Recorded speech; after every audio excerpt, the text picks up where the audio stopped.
कि तेरा इंतजार करेंगे हम, चाहे जमाने लग जाए, या तो तू आ जाए या हम ही ठिकाने लग जाए। कि जिंदगी यूं भी गुजारी जा रही है जैसे कोई जंग हारी जा रही है। जिस जगह पहले के जख्मों के निशान हैं, फिर वहीं पर चोट मारी जा रही है, फिर वहीं पर चोट मारी जा रही है। सुश्री सयोनी घोष। धन्यवाद अध्यक्ष महोदय, आपने मुझे बोलने का मौका दिया।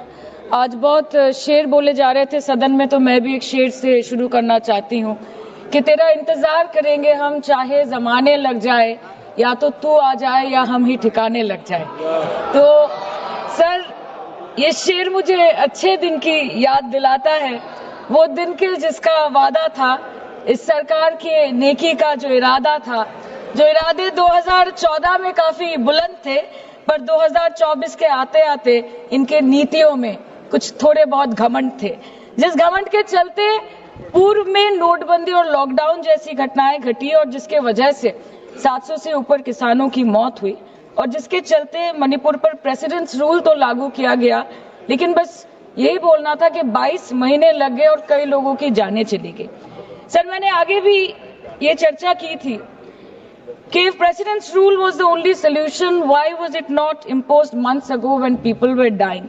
जब हजारों की तादाद में लोग बेघर हो रहे थे, चारों तरफ आग जल रही थी, जब महिलाओं को विवस्त्र करके रास्ते पर घसीटा जा रहा था, जब सिर्फ भारत नहीं बल्कि पूरे विश्व मणिपुर की चर्चा और निंदा दोनों कर रही थी, तब आप कहां थे?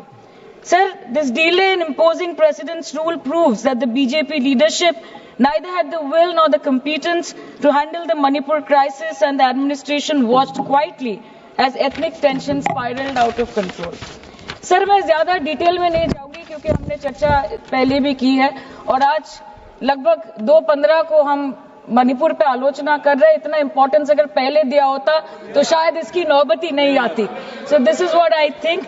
पर सर, ये शर्मिंदगी की बात है कि आज भारत के एक राज्य में प्रेसिडेंट्स रूल है।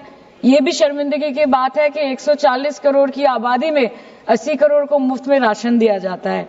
आज सर, लाखों नौजवान हैं जो बेकार बैठे हैं। 1 से 2% ऐसे लोग हैं जो सिर्फ टैक्स पेएबल के क्राइटेरिया में आते हैं, और बीजेपी है जो सब चंगासी का कुर्ता पजामा पहन के घूमते रहते हैं। ये दिखाने के लिए अच्छी बात है, लेकिन ग्राउंड रियलिटी कुछ अलग ही है। सर 2023 में टॉप 10 VPNR के रिपोर्ट के अनुसार मणिपुर में 212 दिन से ऊपर इंटरनेट शटडाउन किया गया था, a total of 5088 hours, marking it the second highest after Jammu and Kashmir. This led to huge economic loss in Manipur, approximately 3,157 crore. The economic blockade in Manipur affecting the two main national highway lasted for 66 days, with rough estimates of loss of around 250 crore per day, which is a whopping rupees 17,000 crores in over 2 months. Over 67,000 people were forced to leave their homes and cramped up in only 360 relief camps. Nearly 12,000 people fled to Mizoram. Approximately 7,000 people sought refuge in Nagaland, Assam and Meghalaya. Over 1,700 people taken refuge in Kachhar district as of June 2024. और ये सब तो sir registered official figures है, न जाने unregistered official और कितने बेघर लोग होंगे जो दूसरों के घर में रह रहे हैं, शायद दूसरे राज्य में रह रहे हैं, दूसरे देशों में रह रहे हैं। ये इसीलिए हुआ है सर क्योंकि मणिपुर की सरकार, डबल इंजन सरकार ने, उनकी मंशा ये नहीं थी कि वहां के लोगों को शुरू से प्रोटेक्शन दिया जाए, कि उनको शुरू से रिलीफ दिया जाए। अगर वही होता तो 22 महीनों से इन्होंने मणिपुर को जलने ना दिया होता। सर, मैं 2 मिनट में खत्म करूंगी। You want to move the resolution, of course we have to be with that, लेकिन 1 अप्रैल 2025 मतलब एक दिन पहले से मिनिस्ट्री ऑफ होम अफेयर्स ने armed forces special powers act को 6 महीनों का एक्सटेंशन देके मणिपुर, अरुणाचल प्रदेश और नागालैंड में इफेक्टिव कर दिया है। इससे समझ आता है that law and order in Manipur has seriously डिटोरियोरेटेड।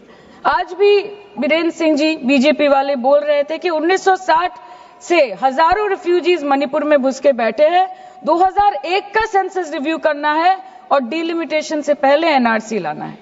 मतलब आपको कुछ सुधारना नहीं है, आपको बस और बिगाड़ना है। जिस तरह असम में एनआरसी के नाम पे इस सरकार ने 1500 करोड़ से ऊपर फूंक दी और करीबन 19 लाख लोगों को अस्तित्व संकट में डाल दिया। अब वही हरकत दोबारा दोहराना चाहते हैं मणिपुर के लोगों के साथ। अध्यक्ष महोदय, मैं अंत में बस इतना कहना चाहती हूँ मणिपुर के भाई और बहनों की तरफ से कि जिंदगी यूं भी गुजारी जा रही है जैसे कोई जंग हारी जा रही है। जिस जगह पहले के जख्मों के निशान हैं, फिर वहीं पर चोट मारी जा रही है, फिर वहीं पर चोट मारी जा रही है।